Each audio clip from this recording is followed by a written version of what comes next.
Marduk, el rey de los dioses de Babilonia. Entre las arenas doradas de Mesopotamia, donde el Éufrates y el Tigris entrelazan sus aguas sagradas, se alzó una ciudad cuyo nombre resonaría a través de los milenios: Babilonia. Y en el corazón de esta metrópolis antigua, más poderoso que cualquier rey mortal, reinaba un dios cuya gloria eclipsaba incluso al sol del desierto. Su nombre era Marduk, el señor de la creación, el domador del caos primordial, el arquitecto del cosmos tal como lo conocemos. Esta es su historia, una epopeya que comienza antes del amanecer del mundo y cuya influencia perdura hasta nuestros días. Babilonia, la cuna del rey de los dioses. En el segundo milenio antes de Cristo, cuando las grandes civilizaciones del mundo antiguo apenas comenzaban a florecer, una ciudad emergía desde las llanuras aluviales del sur de Mesopotamia, con ambiciones que trascendían lo terrenal. Babilonia, cuyo nombre en acadio significa puerta de los dioses, no era simplemente un asentamiento humano más entre las numerosas ciudades-estado que salpicaban el paisaje mesopotámico. Era un nexo donde lo divino y lo mortal se encontraban, donde el orden celestial se reflejaba en la organización terrenal, donde cada ladrillo de barro cocido bajo el sol implacable del desierto vibraba con significado sagrado. La región que conocemos como Mesopotamia había sido durante milenios el hogar de civilizaciones sofisticadas. Los sumerios habían inventado la escritura cuneiforme. Los acadios habían construido el primer imperio conocido de la historia, y las ciudades de Ur, Uruk y Eridu habían desarrollado sistemas religiosos complejos con panteones poblados de deidades poderosas. Cada ciudad honraba a su propio dios patrono: Enlil en Nippur, Enki en Eridu, Nana en Ur y Nana en Uruk. Estos dioses antiguos habían gobernado sin disputa durante generaciones innumerables, recibiendo las ofrendas de mortales agradecidos y temblando ante su ira. Pero la historia de Mesopotamia es también una historia de cambio constante. Las dinastías ascendían y caían como las crecidas estacionales de los ríos gemelos. Las ciudades que un siglo dominaban la región, en el siguiente se encontraban reducidas a vasallos de nuevos conquistadores. Y con estos cambios políticos llegaban transformaciones religiosas igualmente dramáticas. Los dioses de las ciudades victoriosas ascendían en el panteón, absorbiendo los poderes y prerrogativas de las deidades de los vencidos. La religión mesopotámica no era estática, sino dinámica, un reflejo viviente de las realidades políticas y sociales del mundo que buscaba explicar. Cuando Babilonia emergió como poder dominante bajo el rey Hammurabi, alrededor de 1792 a.C., algo extraordinario comenzó a suceder. Esta ciudad relativamente modesta, que había existido durante siglos sin particular distinción, de repente se encontró en la cúspide del poder político en toda Mesopotamia. Hammurabi, cuyo famoso código de leyes establecería principios jurídicos que resonarían a través de los siglos, no se contentó simplemente con dominar territorialmente. Comprendió algo profundo sobre la naturaleza del poder en el mundo antiguo. La supremacía política debía ir acompañada de supremacía religiosa.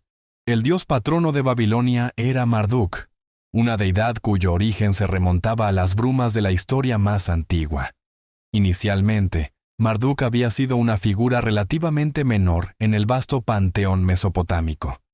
Sus primeras asociaciones parecen haber sido con la agricultura, específicamente con las técnicas de riego y drenaje, tan vitales en las llanuras inundables de Mesopotamia.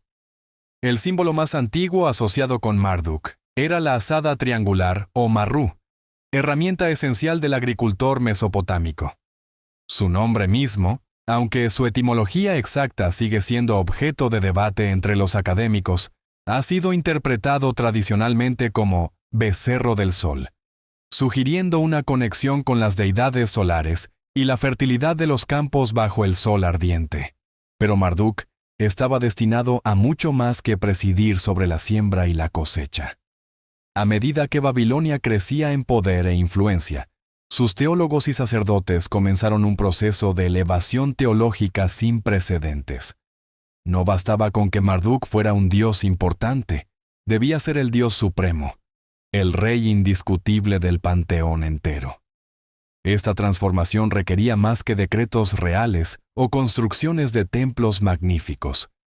Requería una reformulación completa de la cosmología mesopotámica, una reescritura de la historia divina que colocaría a Marduk no simplemente como un dios poderoso entre muchos, sino como el salvador de todos los dioses, el creador del mundo, el establecedor del orden cósmico.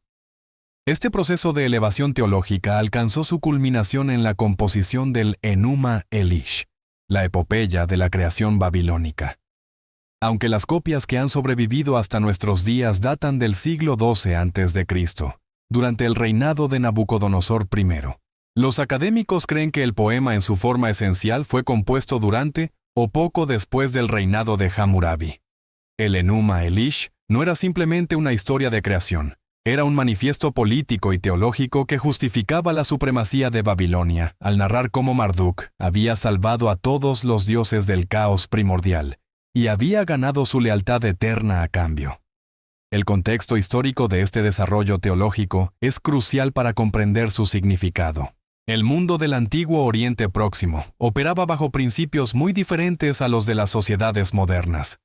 No existía el concepto de separación entre iglesia y Estado. Lo político y lo religioso estaban inextricablemente entrelazados. Un rey no gobernaba simplemente por conquista militar o habilidad administrativa, sino porque los dioses habían elegido otorgarle el poder. Y el dios que respaldaba a un rey debía ser más poderoso que los dioses de sus rivales, o la legitimidad de ese rey quedaría en entredicho. Hammurabi comprendió esto perfectamente. En el prólogo de su famoso Código de Leyes, declaró explícitamente que los grandes dioses Anu y Enlil, las antiguas deidades supremas del panteón, habían llamado a Marduk para que asumiera el gobierno de toda la humanidad. No fue Hammurabi quien elevó a Marduk, insiste el código, sino que fueron los propios dioses antiguos quienes reconocieron la supremacía de Marduk y le transfirieron sus poderes. Esta era una afirmación revolucionaria, una que transformaría fundamentalmente la estructura del panteón mesopotámico.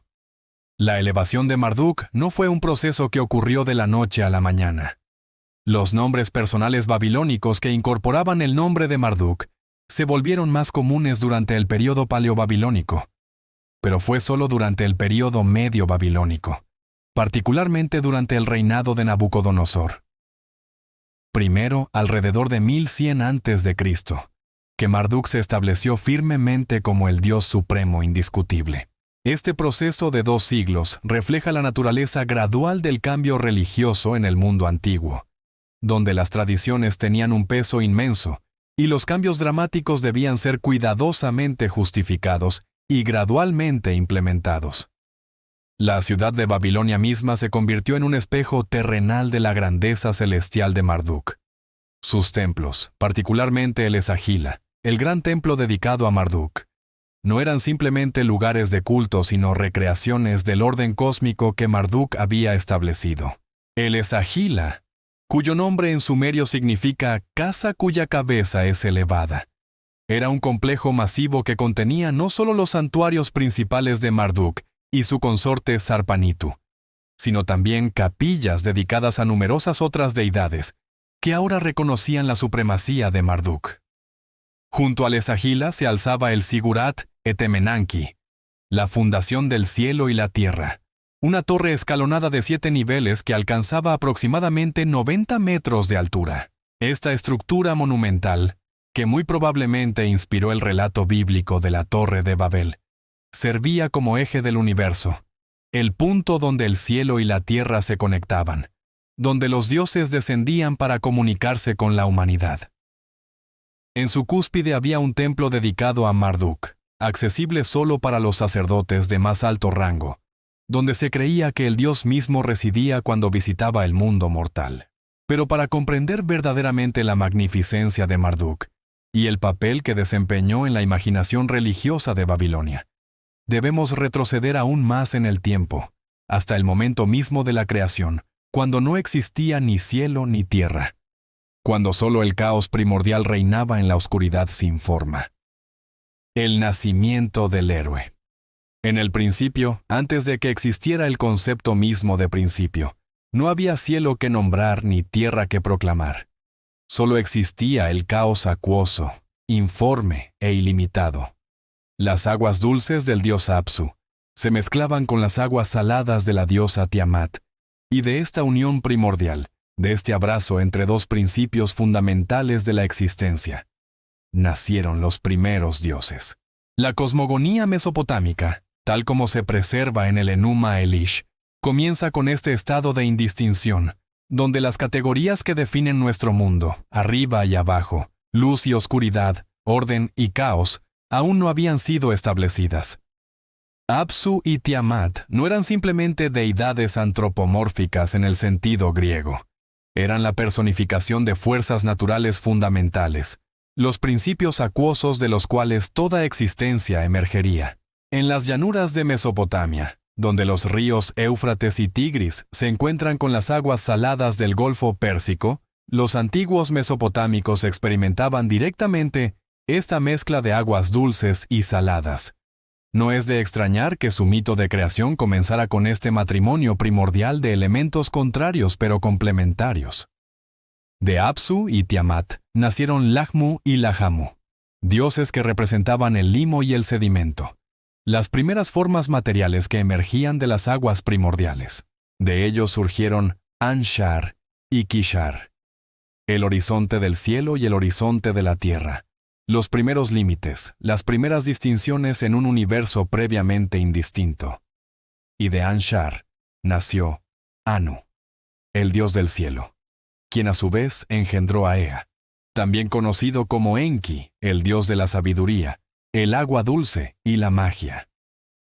Ea, este dios de inteligencia aguda y astucia sin igual, era el tercero en una línea de generaciones divinas, pero en sabiduría superaba incluso a sus progenitores. El Enuma Elish lo describe como Ea el omnisciente, que ve todas las cosas. Incomparable en sabiduría. Era maestro de las palabras de poder, de los conjuros que podían alterar la realidad misma.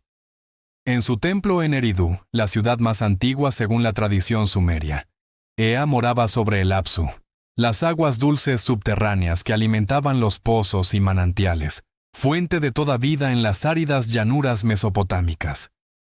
Ea tomó por esposa a Damkina, una diosa de la tierra y la fertilidad, y fue en las profundidades del Apsu, en las cámaras secretas donde Ea había establecido su morada después de derrotar al dios primordial del mismo nombre, donde nació Marduk. El Enuma Elish describe este nacimiento con palabras de asombro y reverencia. En la cámara de los destinos, la sala de los arquetipos, el más sabio de los sabios, el sabio de los dioses, Marduk fue concebido. Ea su padre lo engendró, Damkina su madre lo dio a luz. Mamó de los pechos de diosas, una nodriza lo crió y lo llenó de terror. Desde el momento de su nacimiento Marduk fue extraordinario. Su figura estaba bien desarrollada, la mirada de sus ojos era deslumbrante, su crecimiento era varonil, era poderoso desde el principio. Su perfección fue evidente, su divinidad era notable. El texto enfatiza repetidamente que Marduk era diferente, superior, destinado a la grandeza. Tenía 4 ojos, capaces de ver en todas direcciones simultáneamente, sin punto ciego, percibiendo todo lo que ocurría en el cosmos. 4 orejas igualmente extraordinarias le permitían escuchar cada susurro, cada oración, cada conspiración tramada en las sombras. Cuando Marduk movía sus labios, llamas brotaban de su boca. Su padre Ea lo miró con júbilo y orgullo, contemplando a este hijo que superaba incluso las esperanzas más salvajes. Ea duplicó la divinidad de Marduk, dotándolo con poderes que normalmente requerirían 2 dioses para manifestarse. Anu, el dios del cielo y abuelo de Marduk, también intervino creando los 4 vientos y entregándoselos al joven dios. «Que giren», declaró Anu. Marduk entonces formó el polvo y creó un huracán para impulsarlo, hizo una ola para confundir a Tiamat. Desde su más tierna juventud, Marduk jugaba con fuerzas primordiales como si fueran juguetes, pero el nombre Marduk en sí mismo encierra misterios. En su escritura logográfica en cuneiforme, Marduk se escribe como Amar, Utu, que en sumerio significa becerro del dios Sol. Esta etimología ha llevado a algunos académicos a sugerir una conexión original con Utu, Shamash en acadio, el dios Sol. Sin embargo, otros eruditos proponen etimologías alternativas. El asiriólogo Thorkild Jacobsen sugirió que el nombre podría derivar de una forma acadiana que significa hijo de la tormenta, o creador de tormentas, lo que vincularía a Marduk con los fenómenos meteorológicos tan importantes en una región donde las tormentas traían la lluvia vital, pero también podían destruir cosechas y viviendas. Más intrigante aún es la sincretización temprana de Marduk con el dios Asa-Yuji. Asa-Yuji era originalmente una deidad sumeria asociada con la magia y los conjuros, particularmente aquellos usados para curar enfermedades. Durante el período paleo-babilónico, Marduk y Asa-Yuji se fusionaron en una sola figura, con Asa-Yuji convirtiéndose en un aspecto o nombre alternativo de Marduk. Esta fusión no fue accidental. Conectó a Marduk con la poderosa tradición mágica sumeria, y lo que es más importante, lo vinculó directamente con Ea-Enki, ya que Asa-Yuji era considerado hijo de Enki en las tradiciones sumerias. Esta genealogía que colocaba a Marduk como hijo de Ea fue estratégicamente crucial. Ea-Enki era una de las deidades más antiguas y veneradas de Mesopotamia, con centros de culto que se remontaban al período sumerio temprano. Al establecer a Marduk como hijo de Ea, los teólogos babilonios no solo le conferían legitimidad divina, sino que también lo conectaban con la ciudad de Eridu, considerada la ciudad más antigua de la humanidad. Eridu ocupaba un lugar especial en la cosmología mesopotámica como el punto donde la civilización misma había comenzado, donde los dioses habían establecido por primera vez las artes de la vida civilizada. Al reclamar esta herencia, Marduk se convertía en heredero de una tradición que se extendía hasta los orígenes de la civilización misma. El joven Marduk creció en este ambiente de poder y sabiduría concentrados, rodeado de los secretos más profundos del cosmos, educado en las artes arcanas por el más sabio de los dioses. Desde su juventud, demostró capacidades que asombraban incluso a las deidades más antiguas. Jugaba con los vientos como un niño con juguetes, pero estos juguetes tenían el poder de agitar océanos y derribar montañas. Los textos lo describen practicando constantemente, perfeccionando su dominio sobre las fuerzas naturales, preparándose, aunque aún no lo sabía, para el desafío que definiría no solo su destino, sino el destino de todo el cosmos. Pero mientras Marduk maduraba en las profundidades del Apsu, en las alturas primordiales, los dioses más jóvenes estaban creando un problema. Su energía bulliciosa, su incesante actividad, sus constantes celebraciones perturbaban el silencio primordial. Apsu, el dios original de las aguas dulces, encontraba intolerable este ruido. No podía descansar durante el día ni dormir durante la noche. Las quejas acumuladas lo llevaron finalmente a tomar una decisión fatal. Destruiría a estos jóvenes dioses ruidosos y restauraría el silencio primordial que había existido antes de su nacimiento. Apsu convocó a Mumu, su visir y consejero, y le reveló su plan. Pero Tiamat, quien también había sido perturbada por el ruido de los jóvenes dioses, reaccionó con horror ante la propuesta. ¿Qué? ¿Destruiríamos lo que nosotros mismos hemos creado?, protestó. Pero Apsu estaba decidido. Su decisión estaba tomada, y Mumu lo apoyaba entusiastamente, anticipando el regreso del silencio eterno. Sin embargo, Ea, con su sabiduría incomparable, percibió la conspiración. Usando su conocimiento de las palabras de poder, recitó un conjuro que hizo caer a Apsu en un sueño profundo. Entonces, Ea ató a Mumu y, en un acto que resonaría a través de las edades, Ea mató a Apsu, tomó su corona y estableció su propia morada sobre el cuerpo del dios primordial. Fue en esta morada, construida literalmente sobre el cadáver del caos vencido, donde Marduk nacería. Este detalle genealógico es profundamente significativo. Marduk no nació simplemente en tiempos de paz y prosperidad. Nació en el epicentro de un conflicto cósmico, en el lugar exacto donde el orden había triunfado por primera vez sobre el caos. Su nacimiento fue, en cierto sentido, la consecuencia directa de la victoria de su padre sobre las fuerzas primordiales. Desde el primer momento de su existencia, Marduk estuvo destinado a ser un campeón del orden contra el caos, un guerrero contra la disolución, un constructor frente al abismo. Los primeros años de Marduk transcurrieron en un periodo de paz engañosa.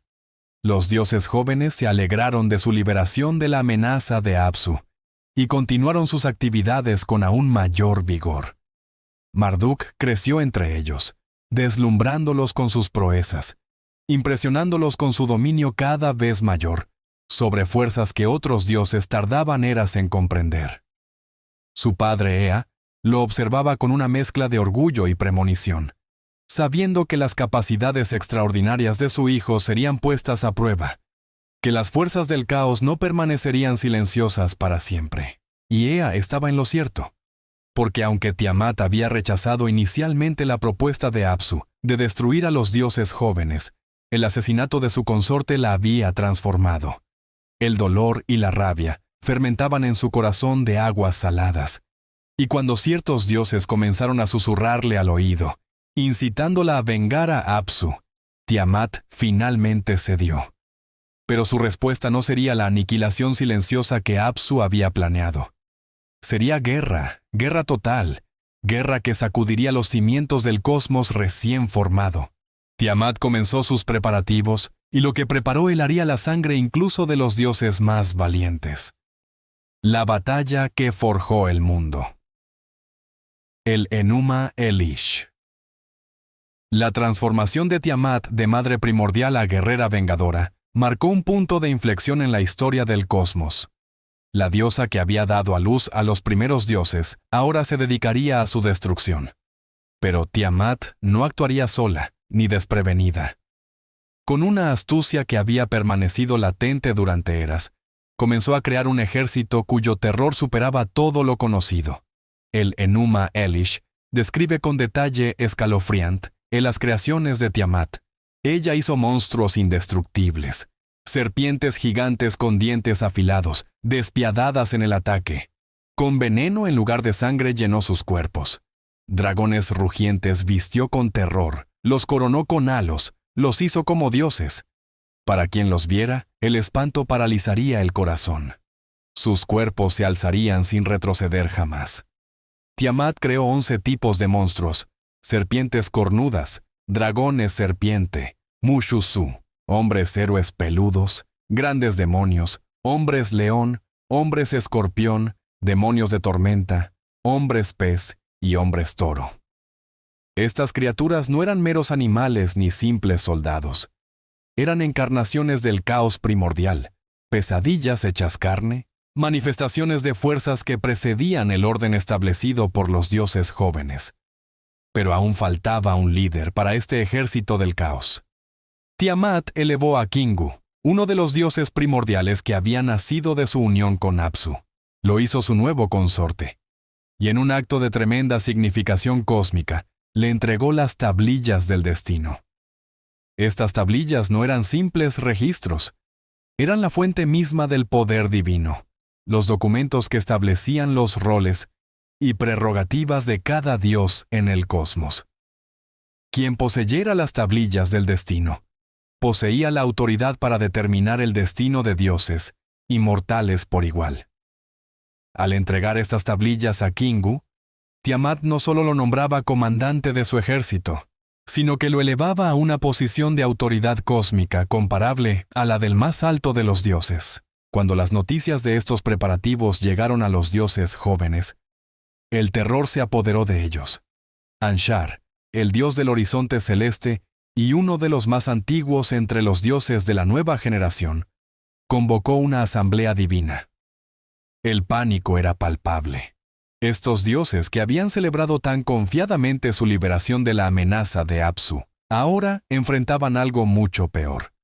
Un ejército de pesadilla comandado por la Madre Primordial misma, respaldado por el poder de las tablillas del destino. Anshar miró a su alrededor en la asamblea y fijó su atención en Ea, el que había vencido a Apsu. «Tú que fuiste capaz de matar a Apsu», le dijo Anshar, «ciertamente podrás derrotar a Tiamat». Ea, confiado en su sabiduría y sus conjuros, aceptó el desafío. Pero cuando se acercó a Tiamat y contempló la magnitud de lo que había creado, cuando vio las filas interminables de monstruos y sintió el poder de las tablillas del destino en manos de Kingu, incluso la sabiduría de Ea falló. Regresó a la asamblea, derrotado sin haber entablado combate, portando noticias desalentadoras. «No puedo enfrentarla». Entonces Anshar se volvió hacia Anu, el dios del cielo, el más antiguo de los dioses jóvenes, cuya autoridad se extendía sobre los reinos celestiales. «Tú, el más poderoso de los dioses», imploró Anshar, «acércate a Tiamat y cálmala con tu presencia». Anu aceptó, pero cuando se aproximó a Tiamat y sintió su furia, cuando contempló la hueste terrible que había reunido, incluso él retrocedió. «No puedo enfrentarla», confesó al regresar a la asamblea. El pánico se convirtió en desesperación. Los dos dioses más poderosos de la nueva generación, aquellos en quienes todos habían depositado su esperanza, habían reconocido su impotencia frente a Tiamat. Los dioses se miraron unos a otros con ojos aterrados. ¿Quién podría salvarlos ahora? ¿Habían ganado su libertad de Apsu solo para ser destruidos por Tiamat?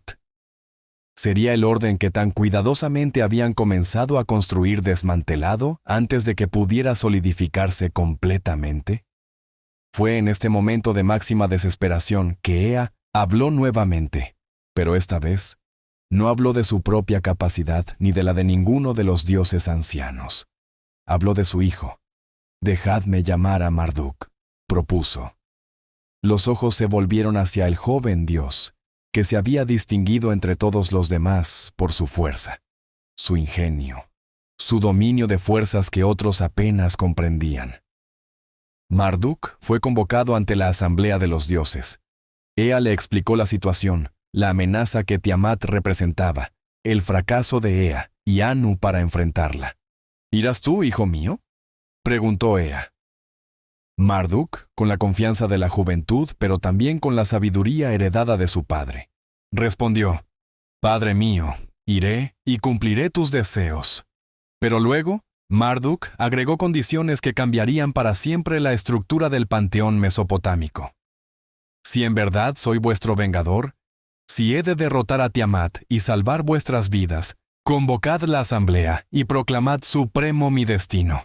Sentaos juntos gozosamente en Upshukinaku, la sala de asamblea. Que mi palabra, como la vuestra, determine los destinos. Lo que yo cree no será alterado. Lo que ordenen mis labios no será revocado ni cambiado». Este era un precio asombroso. Marduk no pedía simplemente gratitud o honores.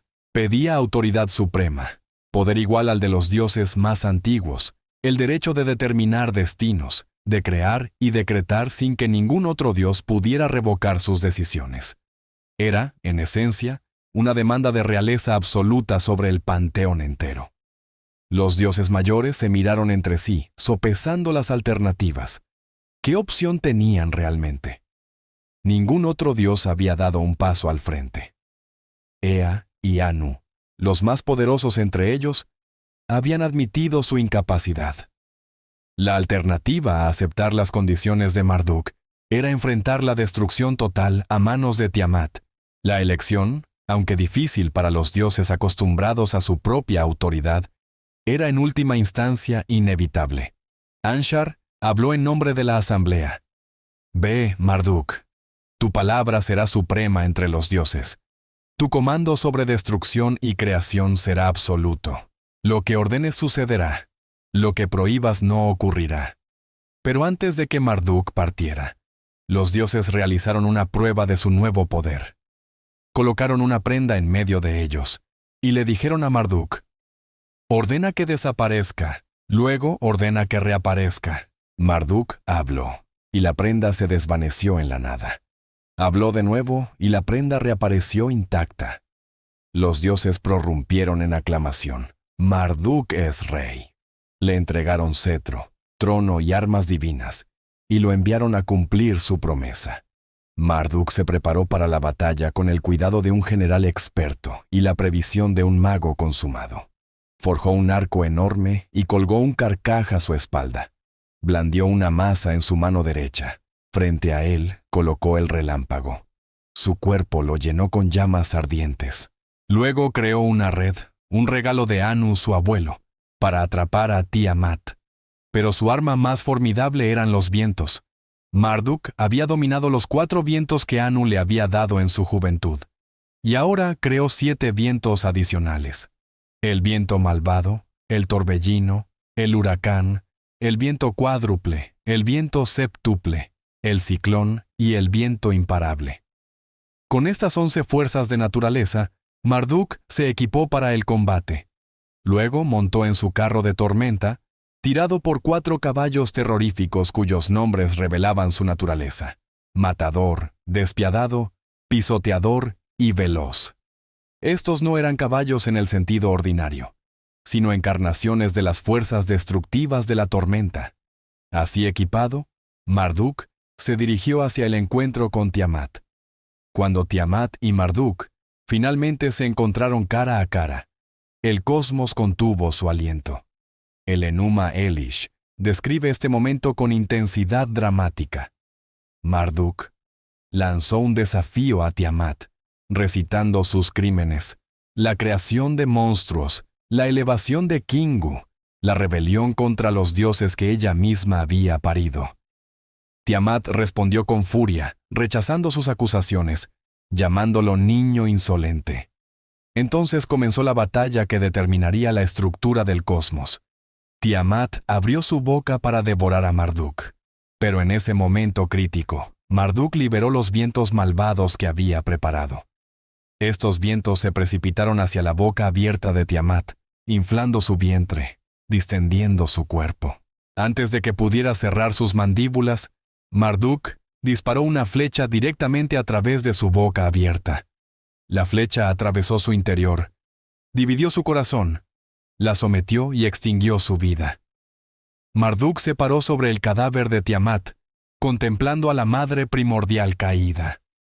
Su ejército de monstruos, al ver a su comandante derrotado, intentó huir, pero Marduk había extendido su red, y quedaron atrapados. Los 11 tipos de monstruos que Tiamat había creado fueron capturados, despojados de su poder, y puestos bajo cadenas. Kingu fue tomado prisionero, y las tablillas del destino le fueron arrebatadas. Marduk las selló con su sello personal y las colocó contra su propio pecho, estableciendo así su autoridad como rey de los dioses. Pero lo que Marduk hizo a continuación transformaría la victoria militar en un acto de creación cósmica. Regresó al cuerpo de Tiamat, y con su masa dividió su cráneo y cortó los canales de su sangre. Luego, en un acto de genio cosmológico, partió su cuerpo en 2 mitades como una ostra. De una mitad formó el cielo, estableciendo cerrojos y guardias para asegurar que las aguas superiores no se derramaran. De la otra mitad formó la tierra, colocándola como espejo del cielo. El texto del Enuma Elish describe meticulosamente el proceso de creación que siguió. Marduk estableció las estaciones del año, asignó 3 estrellas a cada uno de los 12 meses, creando así el primer calendario. Hizo brillar a Nana, la luna, para gobernar la noche, marcando los días y los meses. De la saliva de Tiamat, Marduk formó las nubes, y el viento, la lluvia y la niebla. De su veneno creó la nieve y el granizo. Sus ojos se convirtieron en las fuentes del Tigris y el Éufrates. Sus ubres formaron las montañas altas. Su cola retorcida se convirtió en la Vía Láctea. Cada parte del cuerpo de Tiamat fue transformada de una amenaza caótica en un componente ordenado del cosmos. El caos no fue simplemente derrotado, fue literalmente reconfigurado en orden. Esta transformación representa uno de los conceptos más profundos de la teología babilónica. El orden no existe separado del caos, sino que se construye directamente de él. El cosmos no es la negación del caos, sino su reorganización. Después de completar la creación del mundo físico, Marduk se volvió hacia la creación de la humanidad. En la tablilla 6 del Enuma Elish, Marduk convoca nuevamente a Ea y le presenta un plan. Consolidaré sangre y formaré huesos. Estableceré un ser salvaje, hombre, será su nombre.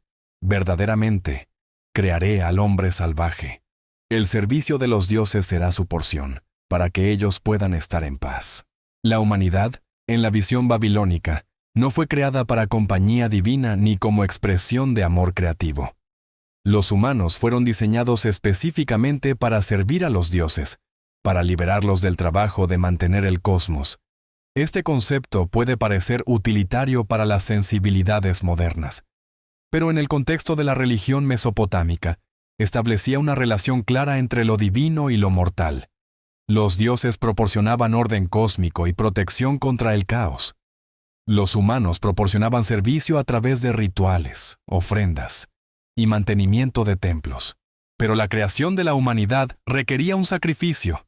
Marduk convocó a la asamblea divina y preguntó: ¿quién fue el que incitó a Tiamat, quien hizo preparativos para la batalla? La respuesta fue unánime. Kingu había sido el instigador. Kingu fue llevado ante Ea, quien cortó sus arterias.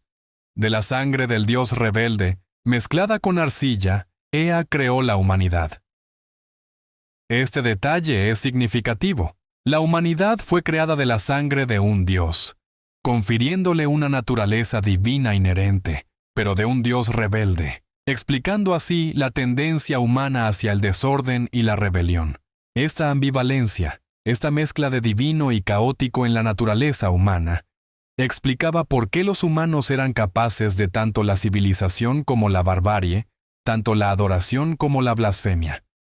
Con la humanidad creada y los dioses liberados del trabajo tedioso, Marduk organizó el cosmos en un sistema administrativo eficiente. Asignó a 300 dioses, los Igigi, para vigilar el cielo y a 300, los Anunnaki, para vigilar la tierra y el inframundo. Cada dios recibió funciones específicas, dominios particulares sobre los que presidir, responsabilidades definidas en el mantenimiento del orden cósmico.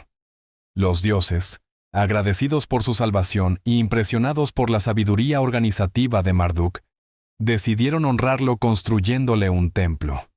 Durante un año completo trabajaron fabricando ladrillos, y al segundo año, elevaron la cabeza del Esagila, el gran templo de Marduk. Construyeron para él un sigurat alto, y en su cúspide, establecieron su habitación celestial. Luego prepararon un banquete de celebración. Y fue en este banquete que los dioses proclamaron formalmente los 50 nombres de Marduk. Los 50 nombres. La supremacía absoluta. La tablilla 7 del Enuma Elish, la más larga de todas, está dedicada enteramente a la recitación de los 50 nombres de Marduk. Este no era un simple ejercicio de enumeración.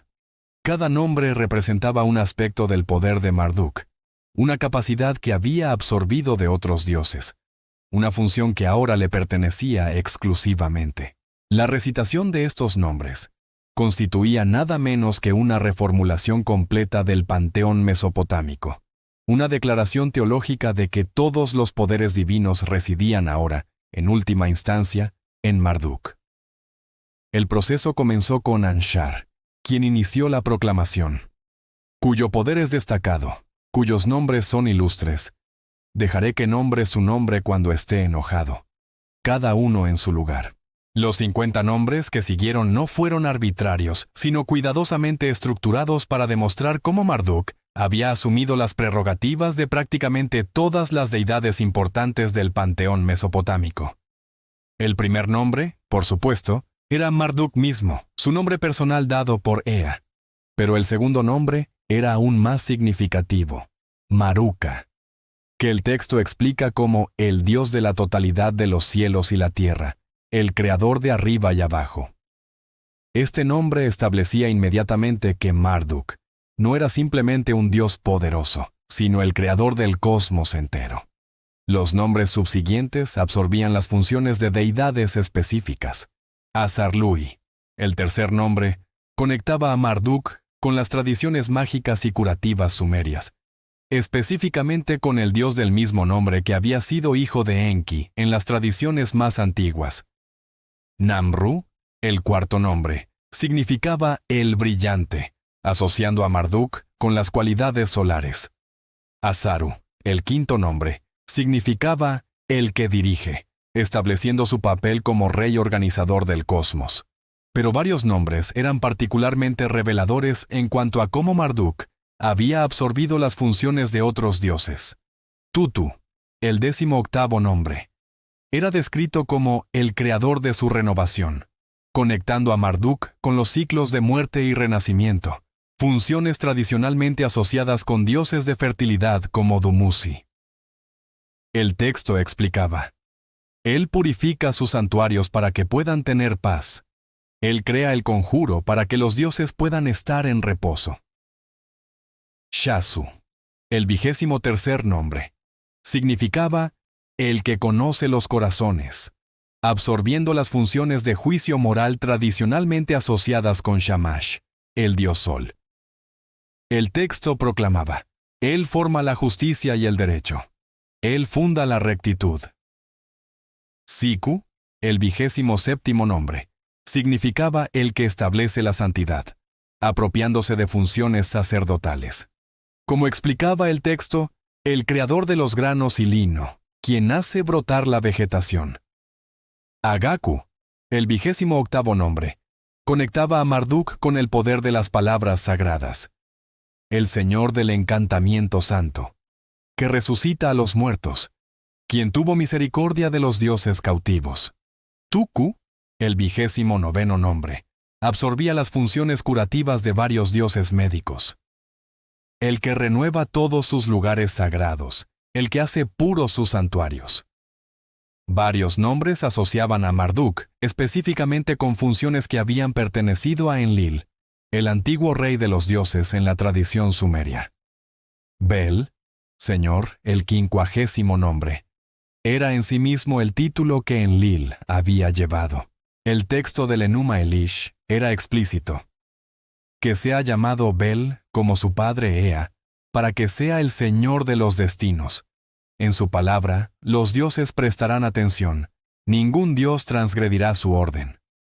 Esta absorción de las prerrogativas de Enlil era quizás el aspecto más revolucionario de toda la teología de Marduk.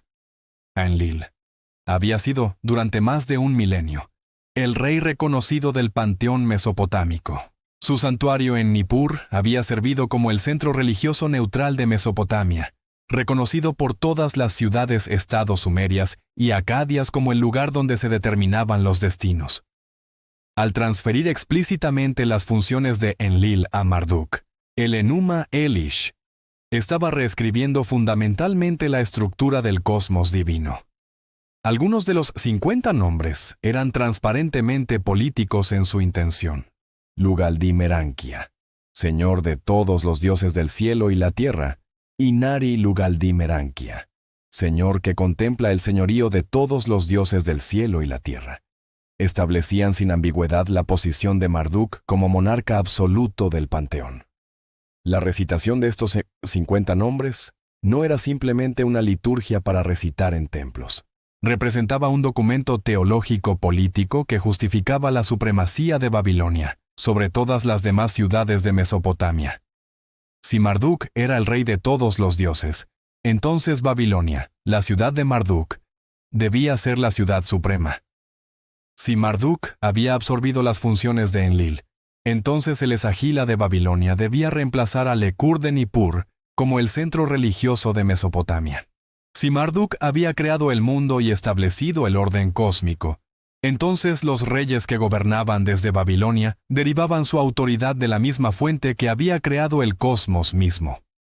El Enuma Elish concluye con una instrucción directa sobre la transmisión de este conocimiento. Los 50 nombres que los grandes dioses proclamaron. Sus 50 nombres que hace que su posición sea la primera. Que el sabio y el conocedor consideren juntos. Que el padre los recite y los enseñe al hijo. Que los oídos del pastor y el pastor estén abiertos. Que el hombre se regocije en Marduk, el Enlil de los dioses. Esta última frase es crucial. Marduk, el Enlil de los dioses. No simplemente otro dios poderoso, sino el Enlil, el título que había significado supremacía divina durante milenios. Marduk había completado su transformación de deidad agrícola local a rey absoluto del cosmos. Esta transformación teológica tuvo repercusiones prácticas inmediatas. Los textos escolares babilónicos comenzaron a enseñar que Marduk de la asada es Enlil, Marduk del ganado es Shacán, Marduk de los canales es Enbilulú, Marduk del arado es Ninurta. Cada dios del panteón tradicional se convirtió en una manifestación de Marduk, un aspecto de su naturaleza multifacética. Este proceso, que los académicos llaman teología de identificación, efectivamente transformó el politeísmo mesopotámico en algo que se acercaba al enoteísmo. Muchos dioses existían, pero todos eran, en última instancia, aspectos de un solo Dios supremo. El Esagila y el culto a Marduk, donde lo divino toca lo terrenal. La grandeza teológica de Marduk encontró su expresión terrenal más perfecta en el Esagila, el gran templo que los propios dioses habían construido según el Enuma Elish. Este no era un edificio ordinario, ni siquiera por los estándares de los magníficos templos mesopotámicos. El Esagila era concebido como el Axis Mundi, el punto de conexión entre el cielo, la tierra y el inframundo, el lugar donde las dimensiones cósmicas se intersectaban. El complejo del Esagila ocupaba un área masiva en el corazón de Babilonia, cerca de donde el Éufrates atravesaba la ciudad. Los informes de excavaciones arqueológicas realizadas por la expedición alemana a Babilonia a principios del siglo XX revelan que el complejo medía aproximadamente 200 metros por 160 metros, un rectángulo enorme que dominaba el paisaje urbano. Sus muros exteriores de ladrillo cocido estaban decorados con complejos patrones de azulejos vidriados, creando superficies que brillaban bajo el sol del desierto, con colores que habrían sido visibles desde grandes distancias. El interior del complejo era un laberinto de patios, capillas, tesoros y almacenes. En el centro se encontraba la cella, el Sancta Sanctorum, donde residía la estatua de culto de Marduk. Esta imagen divina no era simplemente una representación artística. En la concepción mesopotámica, la estatua era literalmente habitada por el dios. Era su cuerpo terrenal, el medio por el cual se hacía presente entre los mortales. Las descripciones antiguas de la estatua de Marduk son asombrosas. Según las fuentes, estaba hecha de oro puro, adornada con lapislázuli y piedras preciosas, y pesaba más de 23 toneladas. El historiador griego Heródoto, que visitó Babilonia en el siglo V a.C., describió la estatua con asombro, aunque los académicos modernos debaten si realmente la vio o simplemente reportó descripciones de segunda mano. La magnitud de la riqueza concentrada en esta sola imagen es casi inconcebible. Representaba generaciones de tributo, botín de guerra y ofrendas piadosas, todo fundido y forjado en la forma del dios rey. Junto al Esagila se alzaba el Etemenanki, el templo de la fundación del cielo y la tierra, el Sigurat de Marduk. Esta estructura escalonada que inspiró el relato bíblico de la Torre de Babel era una montaña artificial que elevaba a los sacerdotes hacia los cielos. Según la tablilla de Esagila, un texto arquitectónico que ha sobrevivido de la época neobabilónica, el Etemenanki tenía una base cuadrada de aproximadamente 90 metros por lado y alcanzaba una altura similar. La estructura consistía en 7 niveles escalonados, cada uno pintado en un color diferente con significado cósmico. El nivel inferior era negro, representando la tierra. El segundo era blanco como el metal. el tercero rojo ladrillo, el cuarto azul, el quinto rojo pálido, el sexto plateado, y el séptimo, la cima donde se encontraba el templo alto, estaba dorado, representando el cielo mismo. Subir el Etemenanki era, simbólicamente, ascender a través de los niveles del cosmos desde la tierra hasta el reino divino. En la cúspide de esta estructura monumental, había un templo pequeño pero exquisitamente decorado, el lugar de encuentro entre Marduk y la humanidad. Aquí, solo los sacerdotes de más alto rango podían entrar, y solo en ocasiones rituales específicas. Heródoto reportó que este templo superior contenía un lecho dorado y una mesa dorada, lugares donde el dios descansaba durante sus visitas terrestres. Los babilonios creían que Marduk realmente habitaba este espacio durante ciertas ceremonias, descendiendo de su morada celestial para encontrarse con sus adoradores. El mantenimiento del Esagila y del Etemenanki requería una infraestructura masiva. Miles de personas estaban empleadas directamente por el templo. Sacerdotes de diversos rangos y especialidades, cantores y músicos, escribas que mantenían los registros elaborados, panaderos que preparaban las ofrendas diarias, cerveceros, la cerveza era una ofrenda importante, tejedores que creaban las vestimentas para la estatua de Marduk, orfebres que mantenían y reparaban los objetos de culto, y un ejército de trabajadores que limpiaban, reparaban y guardaban el vasto complejo. Pero el Esagila era más que simplemente un centro religioso, era también un importante centro económico. El templo poseía vastas propiedades agrícolas, rebaños de ganado, talleres y barcos comerciales. Otorgaba préstamos. Almacenaba granos durante tiempos de abundancia para redistribuirlos en tiempos de escasez. Y servía como una especie de banco central para la economía babilónica. La riqueza que fluía a través del Esagila era staggering, rivalizando e incluso superando los recursos del palacio real. La jerarquía sacerdotal que servía a Marduk era compleja y estrictamente estructurada. En la cúspide estaba el sacerdote principal, el Sheshgalu, quien servía como el representante terrenal de Marduk y supervisor del complejo entero del templo. Este cargo era de inmensa importancia política además de religiosa. El Sheshgalu tenía acceso directo al rey y frecuentemente servía como consejero en asuntos de Estado. Debajo del Sheshgalu estaban varios niveles de sacerdotes especializados. Los Urigalu supervisaban los rituales diarios. Los Kalu eran cantores sacerdotes que realizaban los lamentos rituales. Los Barú eran especialistas en adivinación, interpretando presagios del hígado de animales sacrificados. Los Ashipu eran exorcistas que realizaban rituales de purificación y alejaban a los demonios. Los Mashmashu eran cantores de encantamientos. Cada tipo de sacerdote requería años de entrenamiento especializado, maestría de textos litúrgicos complejos y conocimiento de procedimientos rituales precisos. Los rituales diarios en el Esagila seguían un patrón establecido que se había desarrollado durante siglos. Cada mañana, antes del amanecer, los sacerdotes despertaban a la estatua de Marduk con himnos y música. La estatua era lavada, ungida con aceites aromáticos y vestida con prendas frescas. Luego se le presentaban comidas elaboradas, panes de diversos tipos, cerveza, vino, frutas, miel y carnes de animales sacrificados.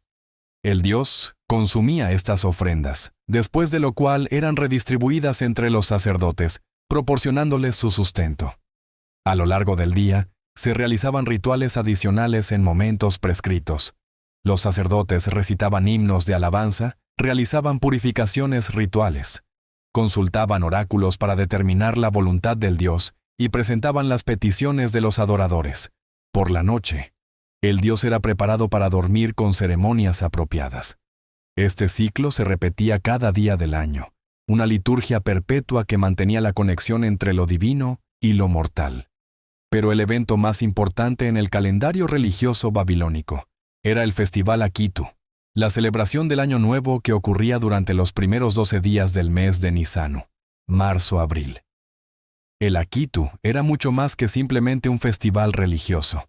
Era una reafirmación anual del orden cósmico, una dramatización ritual de la batalla de Marduk contra Tiamat y una renovación de la legitimidad real. Los textos que describen el Akitu revelan un drama religioso de extraordinaria complejidad y profundidad simbólica. El festival comenzaba con días de preparación y purificación. Los sacerdotes limpiaban meticulosamente el templo, realizaban exorcismos para expulsar cualquier impureza espiritual y preparaban todo para los rituales que seguirían. En el cuarto día del festival, se recitaba el Enuma Elish en su totalidad, un recital que duraba varias horas y requería múltiples sacerdotes cantores. Esta recitación no era simplemente una narrativa histórica, era una reactualización del acto de creación mismo. Al recitar el Enuma Elish, los babilonios creían que estaban renovando mágicamente el acto creativo de Marduk, asegurando que el orden cósmico continuaría durante otro año. El quinto día traía uno de los rituales más extraordinarios del festival, la humillación ritual del rey. El rey babilonio, quien gobernaba como representante terrenal de Marduk, era despojado de sus insignias reales, la corona, el cetro y el anillo. El sacerdote principal entonces golpeaba al rey en la mejilla y lo obligaban a arrodillarse ante la estatua de Marduk. El rey debía recitar una confesión negativa, declarando que no había pecado, que no había descuidado el templo, que no había abofeteado el rostro de ningún súbdito. El sacerdote entonces le aseguraba que Marduk había escuchado su oración y extendería su reinado. Las insignias reales eran devueltas, y el sacerdote golpeaba al rey nuevamente, con fuerza suficiente para hacer brotar lágrimas, las cuales eran interpretadas como un presagio favorable. Este extraordinario ritual servía múltiples propósitos. Demostró públicamente que incluso el rey más poderoso era súbdito de los dioses. Renovó la legitimidad del rey al mostrar que los dioses continuaban apoyándolo. Y proporcionó una válvula de seguridad social. Un momento ritual en el que la autoridad del rey podía ser cuestionada y reafirmada sin amenazar la estabilidad del Estado. En el sexto día del festival, las estatuas de los dioses de otras ciudades babilónicas llegaban a Babilonia en procesión solemne. Estos dioses, visitantes, reconocían la supremacía de Marduk al viajar a su ciudad y participar en su festival. Esta convergencia de deidades reflejaba y reforzaba la realidad política de Babilonia, como centro del imperio. El octavo día marcaba el clímax del festival. En una ceremonia llamada la determinación de los destinos, los dioses reunidos renovaban su reconocimiento de Marduk como rey. Esta era una reactualización ritual de la escena en el Enuma Elish, donde los dioses, agradecidos por su salvación de Tiamat, proclamaron los 50 nombres de Marduk y le otorgaron autoridad suprema. Al renovar anualmente este acto de reconocimiento, los babilonios aseguraban que el orden divino, y por lo tanto el orden social, permanecería estable. Los últimos días del festival incluían una gran procesión a través de Babilonia. La estatua de Marduk era transportada desde el Esagila a través de la vía procesional, la calle ceremonial de la ciudad, hasta el Bit Akitu, el templo del festival ubicado fuera de las murallas de la ciudad. Esta procesión era un espectáculo impresionante. La estatua, resplandeciente de oro y piedras preciosas, era llevada en una barca procesional decorada elaboradamente. La acompañaban el rey, los sacerdotes, músicos, cantores y miles de ciudadanos. La vía procesional misma era una obra maestra de ingeniería y arte, pavimentada con piedra caliza y flanqueada por paredes decoradas con relieves en ladrillo vidriado de leones, el animal asociado con Ishtar, y dragones serpiente, Mushusu, la criatura asociada con Marduk. En el Bit Akitu se realizaban rituales adicionales, incluyendo un banquete sagrado y posiblemente una representación ritual de la batalla de Marduk contra Tiamat. Al final del festival, la estatua regresaba al Esagila en otra gran procesión, y los dioses visitantes partían de vuelta a sus propias ciudades. El cosmos había sido renovado, el orden había sido reafirmado, y un nuevo año podía comenzar con confianza. El Akitu no era simplemente religión, era teatro cósmico, drama político y celebración comunitaria todo entrelazado. Era el momento en que la teología abstracta de la supremacía de Marduk se hacía tangible, visible, experiencial para toda la población de Babilonia. Un ciudadano que hubiera presenciado el Akitu, con sus procesiones gloriosas, sus rituales dramáticos y su participación de masa, no habría tenido duda de que Marduk era en verdad el rey de los dioses, y que Babilonia era el centro del universo. Marduk. En la vida babilónica, el dios y el rey. La influencia de Marduk se extendía mucho más allá de las ceremonias elaboradas del Esagila y los dramas anuales del Akitu.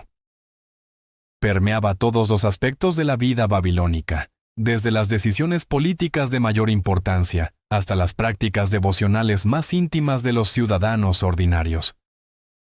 Comprender a Marduk es comprender a Babilonia misma, porque el dios y la ciudad eran inseparables en la imaginación babilónica. La relación entre el rey babilónico y Marduk era particularmente crucial. En Mesopotamia, como en la mayoría de las civilizaciones antiguas del Oriente Próximo, los reyes no gobernaban simplemente por derecho de conquista o herencia. Su autoridad derivaba de la sanción divina, de la creencia de que los dioses habían elegido a este individuo particular para gobernar en su nombre. Pero en Babilonia, esta relación rey-dios alcanzó una forma particularmente elaborada, debido a la posición única de Marduk en el panteón. El rey babilónico era frecuentemente descrito en las inscripciones como designado por Marduk, elegido en su corazón por Marduk, o llamado por nombre por Marduk. Estas no eran frases vacías de retórica cortesana. Expresaban una creencia genuina de que Marduk seleccionaba personalmente a cada rey, así como había sido seleccionado por los dioses para salvarlos de Tiamat. Esta selección divina confería una legitimidad que ninguna conquista militar o maniobra política podía proporcionar por sí sola. El ejemplo más famoso de esta relación rey-dios está inscrito en el prólogo del Código de Hammurabi, el conjunto de leyes más famoso de la antigüedad. Hammurabi, el rey que elevó a Babilonia de ciudad-estado menor a capital de un imperio, comenzó su código con una proclamación teológica antes de enumerar una sola ley.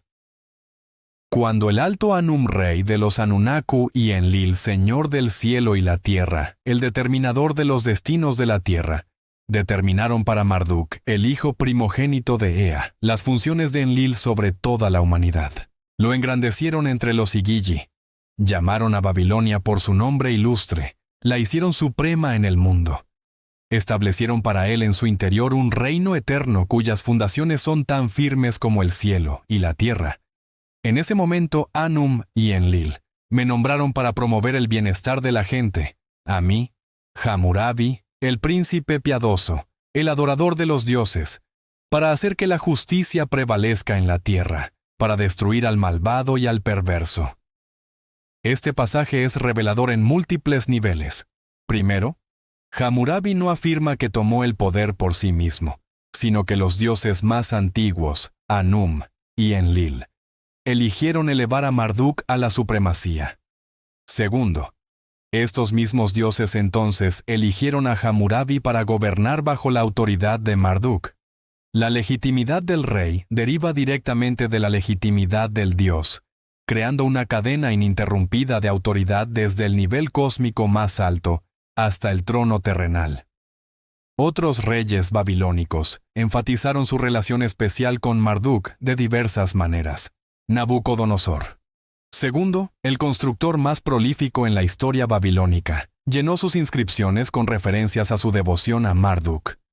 En una inscripción que describe la reconstrucción del Esagila, Nabucodonosor escribió: Marduk, el gran señor, el dios exaltado, que habita en el Esagila y el Esida, me ha confiado la administración de las vastas poblaciones, me ha hecho el pastor de las 4 regiones. Yo, Nabucodonosor, rey de Babilonia, soy quien lleva a cabo los deseos de su corazón. Esta relación entre rey y Dios no era unidireccional. Así como el rey derivaba su legitimidad de Marduk, también tenía obligaciones sagradas hacia el Dios. El rey era responsable de mantener los templos, asegurar que los rituales se realizaran correctamente, proveer generosamente para las ofrendas y, lo más importante, gobernar con justicia. El Código de Hammurabi no era simplemente una colección de leyes seculares. Era un documento religioso que demostraba cómo Hammurabi cumplía su obligación divinamente ordenada de establecer la justicia en la tierra. La justicia misma era concebida como un don de Marduk. En el panteón mesopotámico, Marduk había absorbido las funciones judiciales del dios Sol Shamash, quien tradicionalmente había sido considerado el juez divino que veía todas las acciones humanas y castigaba el mal. Cuando Marduk asumió estas funciones, la justicia se convirtió en una expresión directa de su voluntad creativa. Así como había establecido el orden cósmico al derrotar a Tiamat, establecía el orden social a través de leyes justas administradas por el rey. Esta concepción teológica de la justicia tenía implicaciones prácticas profundas. Cuando un juez en Babilonia emitía un veredicto, no estaba simplemente aplicando reglas humanas, sino interpretando y ejecutando la voluntad de Marduk. Los juramentos se prestaban en nombre de Marduk, invocando su poder para castigar el perjurio. Los documentos legales frecuentemente invocaban la protección de Marduk contra aquellos que pudieran violarlos. El sistema legal entero operaba bajo la sombra protectora y aterradora del rey de los dioses. La iconografía de Marduk reforzaba visualmente estos aspectos de su naturaleza. Las representaciones más comunes de Marduk lo muestran vestido con túnicas reales elaboradas, llevando un cetro y un anillo, símbolos de autoridad real. En su mano frecuentemente sostiene un arma curvada, recordando su papel como guerrero cósmico. Pero el símbolo más distintivo asociado con Marduk era el Mushusu, el dragón serpiente. El Mushusu es una criatura fascinante que aparece prominentemente en el arte babilónico. Tiene el cuerpo cubierto de escamas de una serpiente o dragón, las patas delanteras de un león, las patas traseras de un águila, un cuello largo y serpentino, y una cabeza con cuernos. Esta combinación de características de múltiples criaturas poderosas, serpiente, león y águila, simbolizaba el dominio de Marduk sobre todos los reinos, tierra, cielo y aguas. Significativamente, el Mushusu había sido originalmente una de las criaturas creadas por Tiamat para su ejército. Pero después de la derrota de Tiamat, Marduk había tomado al Mushusu como su propio animal. Una demostración perfecta de cómo el caos vencido se convertía en un instrumento del orden. Las representaciones más espectaculares del Mushusu aparecen en la puerta de Ishtar en Babilonia. Esta puerta monumental, reconstruida parcialmente en el Museo de Pérgamo en Berlín, estaba decorada con filas de Mushusu y toros en ladrillo vidriado de brillante azul lapislázuli. Cuando los visitantes pasaban a través de esta puerta hacia Babilonia, caminaban literalmente entre las criaturas de Marduk, recordándoles su poder protector sobre la ciudad. Para los ciudadanos ordinarios de Babilonia, Marduk no era simplemente una figura teológica abstracta o un símbolo político distante. Era una presencia viva que podía ser invocada en momentos de necesidad, celebrada en festivales y temida cuando se transgredían sus leyes. Los nombres personales babilónicos reflejan cuán profundamente Marduk había penetrado en la conciencia popular. Nombres como Marduk, Apla y Dina. Marduk ha dado un heredero. Marduk Nadinaje. Marduk es el dador de hermanos. O Marduk Sakir Shumi. Marduk ha pronunciado mi nombre. Eran extremadamente comunes. Dar a un niño un nombre que incorporaba el nombre de Marduk era una forma de colocar a ese niño bajo la protección del Dios, de vincular el destino individual a la voluntad divina. Las oraciones a Marduk, que han sobrevivido en tablillas cuneiformes, revelan la intimidad de la relación entre el Dios y sus adoradores. Una oración comienza: Señor, supremo entre los dioses, cuya palabra es poderosa en el cielo y en la tierra, cuya orden no puede ser revocada, que sostiene al que cae y levanta al caído, que libera al cautivo que tiene misericordia del débil. A ti grito, oh Señor. Escucha mi oración, acepta mi súplica. Esta oración revela cómo los babilonios ordinarios percibían a Marduk no solo como el creador cósmico todopoderoso, sino como un Dios que se preocupaba por los individuos, que podía ser movido a compasión, que escuchaba las oraciones de los débiles y oprimidos. Esta dimensión personal del culto a Marduk coexistía con su grandeza cósmica, haciéndolo accesible a todos los niveles de la sociedad babilónica. Los encantamientos mágicos babilónicos también invocaban frecuentemente a Marduk, debido a su identificación con Asaluji, el dios mágico sumerio. Marduk era considerado el maestro supremo de las artes mágicas. Los textos de magia frecuentemente seguían un patrón donde el problema del paciente se describía primero. Luego se relataba cómo Ea, Enki, había creado el remedio, pero lo había transmitido a su hijo Marduk para que lo administrara. Esta estructura no solo elevaba a Marduk, sino que conectaba la magia práctica con la más alta autoridad teológica. Cuando un exorcista realizaba un ritual curativo en nombre de Marduk, no estaba simplemente practicando medicina popular. Estaba canalizando el poder del rey de los dioses. La presencia de Marduk también se sentía en los aspectos más mundanos de la vida económica. Los contratos comerciales frecuentemente invocaban a Marduk, junto con otras deidades como testigos y garantes. Un contrato típico podría concluir con una fórmula como: por Marduk y el rey, este contrato es sellado. Esto no era mera formalidad. Crear un falso contrato o violar sus términos no era simplemente fraude comercial, sino sacrilegio, una ofensa contra el Dios mismo. Incluso el calendario babilónico reflejaba la centralidad de Marduk. El primer mes del año, Nisanu, cuando se celebraba el festival Akitu, era considerado el mes de Marduk por excelencia. Pero su influencia se extendía a través de todo el año.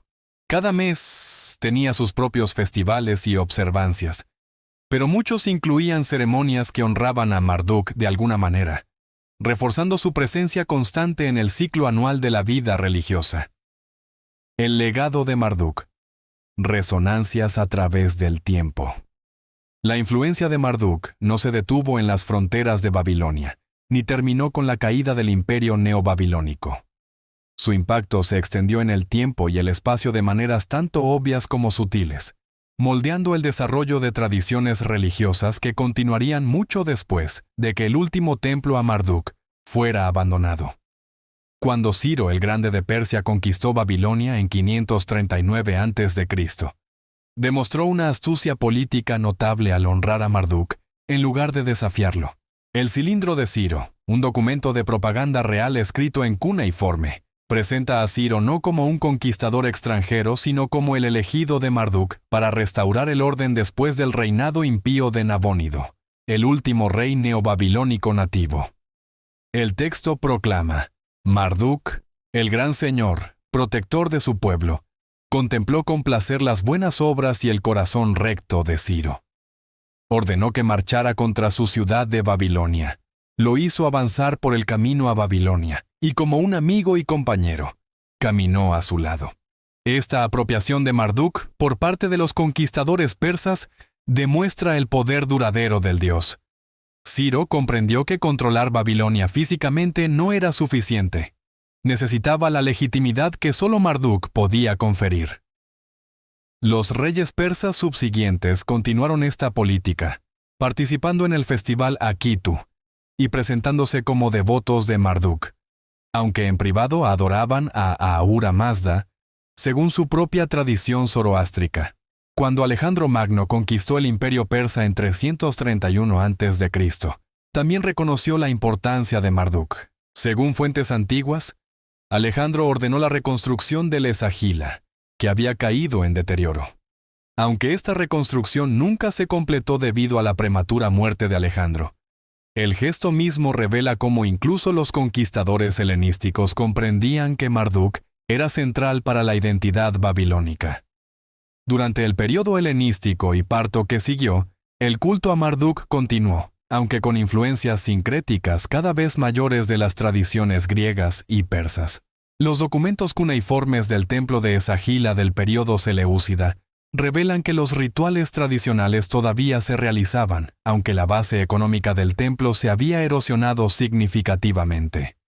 La última tablilla cuneiforme fechada que menciona a Marduk data del año 79 a.C., más de 600 años después de Nabucodonosor II.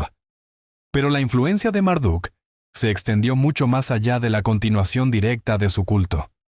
Los mitos y teologías centradas en él dejaron huellas profundas en las tradiciones religiosas que surgieron en el antiguo cercano Oriente, particularmente en el judaísmo y a través de él, en el cristianismo e islam. Los paralelos entre el Enuma Elish y el relato de la creación en el Génesis bíblico han sido ampliamente estudiados por los académicos.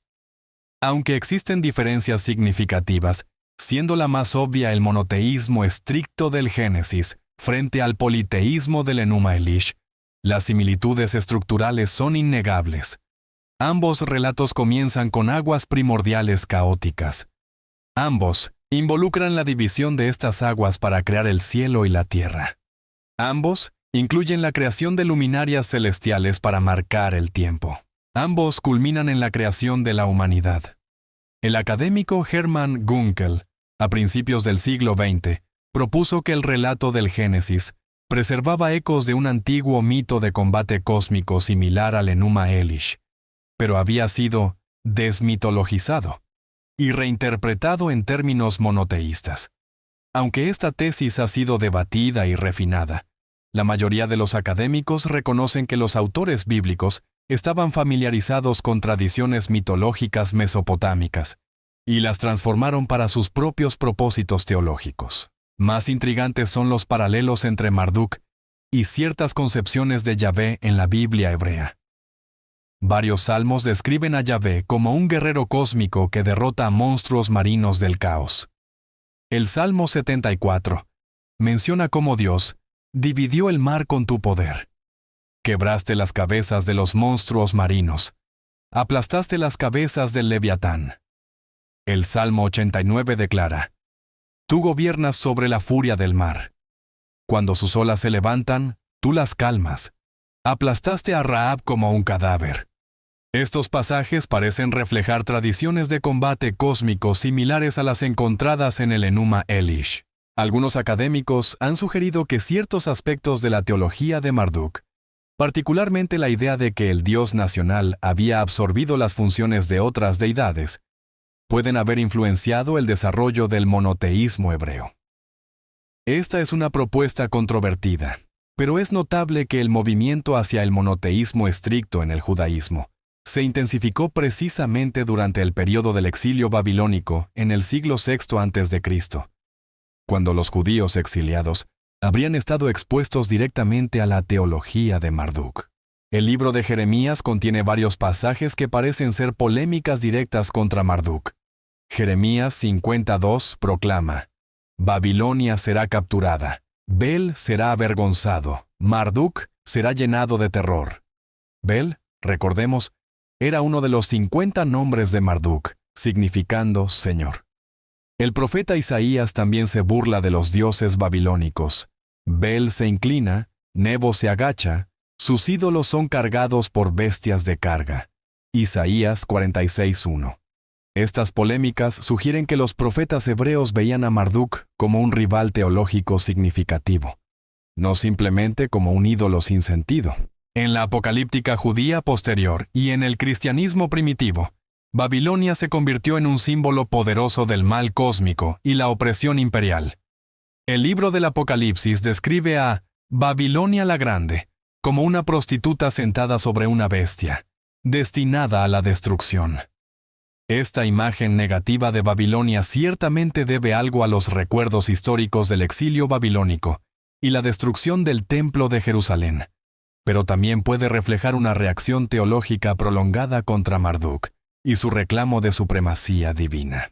Paradójicamente, mientras los textos bíblicos rechazaban a Marduk, ciertas estructuras conceptuales desarrolladas en la teología de Marduk pueden haber influenciado el pensamiento teológico judío y cristiano. la idea de un Dios supremo que había derrotado fuerzas caóticas primordiales, que había creado el cosmos a través de la palabra divina y que mantenía el orden cósmico a través de un decreto perpetuo. Todas estas nociones se encuentran paralelos tanto en la teología de Marduk como en las tradiciones bíblicas posteriores. En el mundo islámico, la memoria directa de Marduk se había desvanecido cuando el Islam surgió en el siglo VII. Sin embargo, las tradiciones islámicas sobre la Torre de Babel, que identificaban esta estructura con el Sigurat de Babilonia, probablemente el Etemenanki, preservaban ecos distorsionados de las antiguas tradiciones sobre Marduk y su templo. Más allá de las influencias religiosas directas, el mito de Marduk estableció patrones narrativos que reaparecerían en numerosas tradiciones mitológicas. El arquetipo del dios joven que derrota a un enemigo primordial más antiguo y establece un nuevo orden cósmico aparece en muchas culturas. Zeus derrotando a los titanes, los dioses nórdicos luchando contra los gigantes de hielo. Incluso ciertos mitos hindúes sobre el combate entre devas y asuras. Todos estos muestran paralelos estructurales con el mito de Marduk y Tiamat. El académico Joseph Campbell, en su trabajo sobre la mitología comparada, identificó el mito del héroe como un patrón universal que aparece en culturas de todo el mundo. El viaje de Marduk, desde su nacimiento extraordinario, a través de su aceptación de un desafío imposible, hasta su victoria sobre el caos y su establecimiento de un nuevo orden, corresponde perfectamente a este patrón. Ya sea que Campbell tuviera razón sobre un monomito, universal o no, no hay duda de que la historia de Marduk proporcionó uno de los ejemplos más tempranos y completamente desarrollados de esta narrativa arquetípica. En la era moderna, Marduk ha experimentado un renacimiento, no como objeto de culto religioso, sino como símbolo cultural e histórico. El desciframiento de la escritura cuneiforme en el siglo XIX y las excavaciones arqueológicas de las ruinas de Babilonia revelaron la grandeza de esta civilización antigua al mundo moderno. El Enuma Elish, traducido y ampliamente difundido, fascinó a académicos y al público general por igual. Para los iraquíes modernos, Marduk y Babilonia representan un legado nacional de orgullo. Saddam Hussein, durante su régimen, invocó frecuentemente la gloria de Babilonia antigua, emprendiendo reconstrucciones controvertidas de sitios antiguos e incluso acuñando monedas que lo mostraban junto a Nabucodonosor II. Esta apropiación política de símbolos antiguos demuestra el poder duradero de Marduk como representante de la civilización mesopotámica. En la cultura popular contemporánea, Marduk aparece en videojuegos, novelas de fantasía y obras de ficción especulativa. Estas representaciones generalmente tienen poca relación con el dios histórico, pero el nombre mismo conserva un aura de poder antiguo y misterio. El hecho de que el nombre de Marduk todavía sea reconocible más de 2500 años después del fin de su culto activo, testifica la profundidad de su impacto histórico. Los académicos continúan debatiendo aspectos de la teología de Marduk y su desarrollo histórico. ¿Fue Marduk originalmente una deidad solar, como sugiere su nombre logográfico Amar, Utu? ¿O fue su conexión con el Sol una asociación secundaria? ¿Cuándo exactamente se compuso el Enuma Elish en su forma actual? ¿Cuánto del mito representa tradición oral antigua versus composición literaria sofisticada del segundo milenio? ¿Cómo se relaciona la teología de Marduk con los desarrollos religiosos contemporáneos en otras partes del antiguo cercano Oriente? Estas preguntas continúan generando investigación académica, nuevos descubrimientos arqueológicos, refinamientos en la comprensión de los idiomas antiguos y nuevos enfoques teóricos continúan arrojando luz sobre este dios antiguo. Cada generación de académicos reexamina las fuentes con nuevos ojos, revelando nuevas capas de significado en textos que han sido estudiados durante más de un siglo. Quizás el legado más profundo de Marduk se encuentra no en influencias religiosas específicas o continuidades culturales, sino en lo que su mito revela sobre aspiraciones humanas universales. El Enuma Elish no es simplemente una historia sobre dioses antiguos luchando en los cielos. Es una meditación sobre el orden y el caos, sobre cómo la civilización emerge de la barbarie, sobre cómo la autoridad legítima se establece y mantiene, sobre la relación entre poder y responsabilidad. Marduk representa el principio del orden victorioso, pero un orden que nunca puede dar por sentado su victoria. Tiamat es derrotada pero no aniquilada. Su cuerpo se convierte en el mundo mismo, lo que significa que el caos permanece latente en la estructura de la realidad, siempre amenazando con resurgir. Esta tensión entre orden y caos debe ser renovada continuamente a través del ritual, la justicia y el liderazgo correcto. El festival Akitu, con su recitación anual del Enuma Elish, no era simplemente una conmemoración de una victoria pasada, sino una reactualización necesaria, una renovación del acto creativo que mantenía el cosmos en funcionamiento. Esta comprensión de que el orden es algo que debe mantenerse activamente en lugar de ser simplemente asumido, sigue siendo profundamente relevante.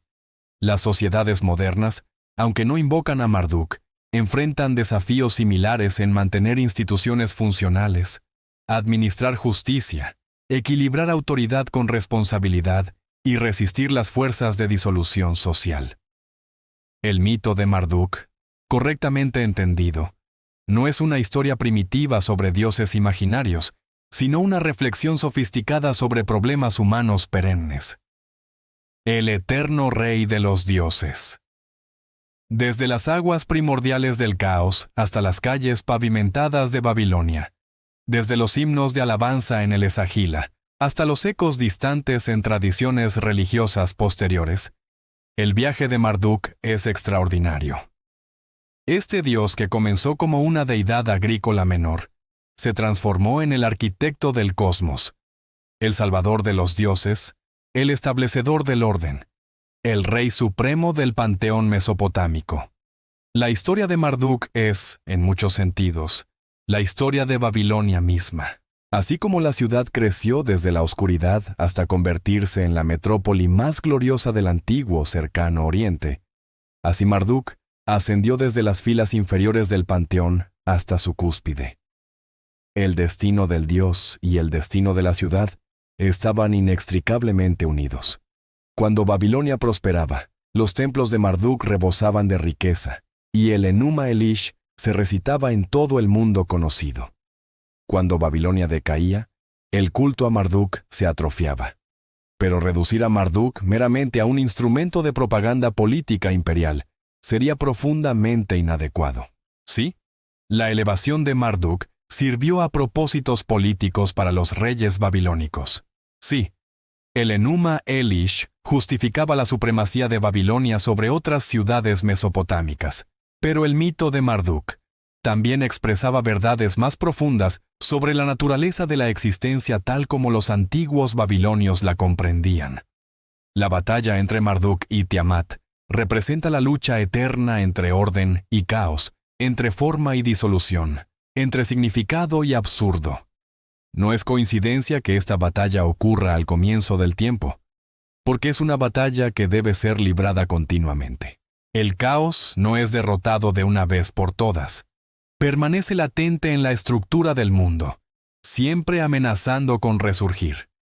El orden debe ser mantenido activamente a través del esfuerzo incesante, ritual religioso, gobierno justo, respeto por las leyes divinas y humanas. Marduk, como rey de los dioses, personifica la autoridad que mantiene el cosmos funcionando. Su palabra crea y destruye. Su justicia establece los estándares del comportamiento correcto. Su poder protege a los débiles y castiga a los malvados. En un mundo antiguo, lleno de incertidumbre, donde las cosechas podían fallar, las enfermedades podían arrasar poblaciones y los invasores podían destruir ciudades. Marduk representaba una fuente de orden y estabilidad cósmica que trascendía las vicisitudes de la existencia mortal. Para el ciudadano ordinario de Babilonia, Marduk no era simplemente un concepto teológico abstracto. Era una presencia real y poderosa cuya atención se podía invocar en momentos de necesidad. cuya protección se podía buscar contra enemigos y enfermedades, cuya justicia se podía invocar contra la opresión. Los nombres que incorporaban su nombre, las oraciones recitadas en su honor, las ofrendas presentadas en su templo, todo esto constituía una relación viva entre lo divino y lo mortal. Los sacerdotes que servían en el Esagila, recitando himnos elaborados y realizando rituales complejos, estaban haciendo más que simplemente ejecutar ceremonias vacías. Estaban manteniendo la relación entre Babilonia y su dios patrono, asegurando que el orden cósmico que Marduk había establecido continuara funcionando. El rey que se arrodillaba ante la estatua de Marduk durante el festival Akitu no estaba simplemente realizando un teatro político. Estaba sometiendo su autoridad terrenal a la autoridad divina, reconociendo que incluso el monarca más poderoso era en última instancia un sirviente de los dioses. La transformación de Marduk de deidad local a Dios supremo también nos dice algo importante sobre cómo funcionaban las religiones antiguas. Estas no eran sistemas de creencias fijas e inmutables, sino tradiciones vivas que evolucionaban en respuesta a circunstancias históricas cambiantes. Los teólogos babilónicos que desarrollaron el Enuma Elish no estaban simplemente inventando mitos de la nada, estaban sintetizando tradiciones más antiguas, resolviendo tensiones teológicas y creando narrativas que tenían sentido para su contexto histórico. El proceso por el cual Marduk absorbió las funciones de otros dioses, la teología de identificación, en la terminología académica, revela una sofisticación teológica considerable. En lugar de simplemente declarar que Marduk había reemplazado a los dioses más antiguos, el Enuma Elish narra cómo los propios dioses reconocieron voluntariamente la supremacía de Marduk después de que los salvara. Los 50 nombres proclamados para Marduk no eran negaciones de otros dioses, sino reconocimientos de que sus poderes ahora residían en Marduk. Esta fue una manera inteligente de honrar las tradiciones antiguas, mientras se reorientaba el panteón alrededor de Babilonia y su dios.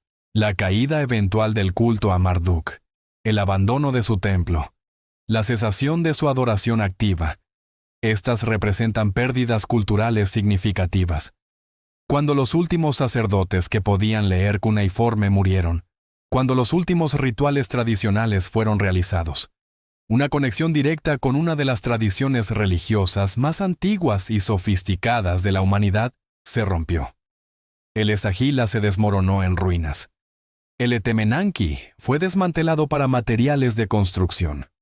Los himnos a Marduk cayeron en silencio, pero como hemos visto, el legado de Marduk no desapareció completamente. Se transformó, mutó, se infiltró en otras tradiciones religiosas. Los patrones narrativos que estableció reaparecieron en nuevos contextos.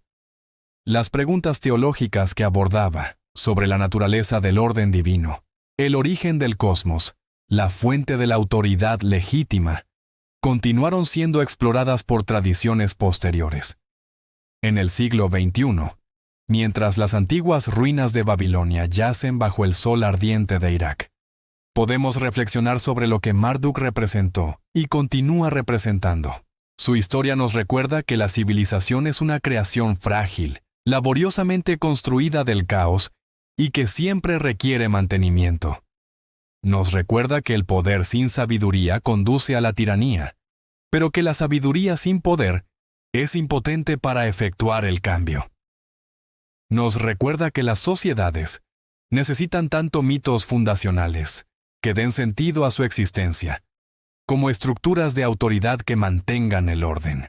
Para nosotros, habitantes de la era moderna con nuestra ciencia y tecnología, puede ser tentador descartar a Marduk como simplemente otra deidad muerta de una religión extinta. Pero tal despido sería miope. Marduk representa uno de los primeros y más completamente desarrollados intentos de la humanidad de comprender su lugar en el cosmos, de establecer orden en un universo que a menudo parece caótico, de crear significado frente a la incertidumbre existencial. Las preguntas que los antiguos babilonios exploraron a través del mito de Marduk siguen siendo nuestras preguntas. ¿De dónde viene el orden? ¿Cómo se mantiene la civilización? que hace que la autoridad sea legítima. ¿Cómo enfrentamos las fuerzas del caos y la disolución? Aunque nuestras respuestas sean diferentes, formuladas en el lenguaje de la ciencia, la filosofía y las religiones modernas en lugar de la mitología antigua, las preguntas en sí permanecen notablemente constantes. Marduk, el rey de los dioses de Babilonia, el derrotador de Tiamat, el creador del cosmos, el establecedor de las leyes, continúa hablándonos a través de los milenios. Su voz nos llega no en los truenos de los mandatos divinos, sino en los susurros de tablillas de arcilla excavadas de las arenas del desierto, en los contornos erosionados de ciudades antiguas, en los ecos persistentes dentro de nuestras propias tradiciones religiosas y culturales. La historia de Marduk es, en última instancia, una historia sobre la búsqueda humana de significado y orden en un universo vasto e indiferente. Es una historia sobre cómo las civilizaciones se construyen, se mantienen y eventualmente caen, pero dejan legados que perduran mucho más allá de su colapso político. Es una historia sobre el poder de los mitos para dar forma a las sociedades y las mentes. Mientras permanecemos en el umbral de nuestro propio futuro incierto, enfrentando nuestros propios caos y desórdenes, quizás podamos encontrar algo de sabiduría en este antiguo dios mesopotámico. No adoración ciega, no en la creencia literal en sus mitos, sino en el reconocimiento de que el orden es algo que debe ser creado, defendido y renovado continuamente contra las fuerzas siempre presentes de la disolución y el caos. Si alguna vez visitas el Museo de Pérgamo en Berlín y contemplas los dragones Mushushu azules brillantes de la puerta de Ishtar, o si examinas las tablillas cuneiformes que contienen el Enuma Elish en el Museo Británico, recuerda que estás mirando más que artefactos antiguos. Estás contemplando los restos de una de las primeras y más grandiosas civilizaciones de la humanidad. Una civilización que luchó con las mismas preguntas fundamentales que nosotros todavía enfrentamos hoy. Marduk ya no recibe ofrendas en templos magníficos. Su festival Akitu ya no se celebra con procesiones gloriosas a través de Babilonia. Los himnos de alabanza ya no resuenan en el Esagila. Pero su historia perdura, preservada en la arcilla humilde que ha sobrevivido cuando monumentos más grandiosos se han desmoronado en polvo. Y en esa historia, transmitida a través de más de 3000 años, encontramos reflejadas nuestras propias luchas, esperanzas y aspiraciones como especie. El rey de los dioses puede haber dejado su trono hace mucho tiempo, pero las lecciones de su reinado, las preguntas que su mito exploraba y el legado de la civilización que lo veneraba, continúan iluminando nuestro camino a través de la historia. Marduk permanece no como un dios viviente exigiendo adoración, sino como un testimonio del genio creativo de los antiguos mesopotámicos de su búsqueda de significado en un cosmos vasto y a menudo aterrador, y de su éxito en construir una civilización que en su apogeo era verdaderamente digna de los dioses. En las palabras del propio Enuma Elish, transmitidas desde la antigüedad más remota, que el sabio y el conocedor consideren juntos, que el Padre los recite y los enseñe al Hijo, que se regocijen en Marduk, el Enlil de los dioses, para que su tierra pueda prosperar y ellos puedan estar seguros. Su palabra es firme, su mandato no cambia. Lo que sale de su boca ningún dios puede alterar.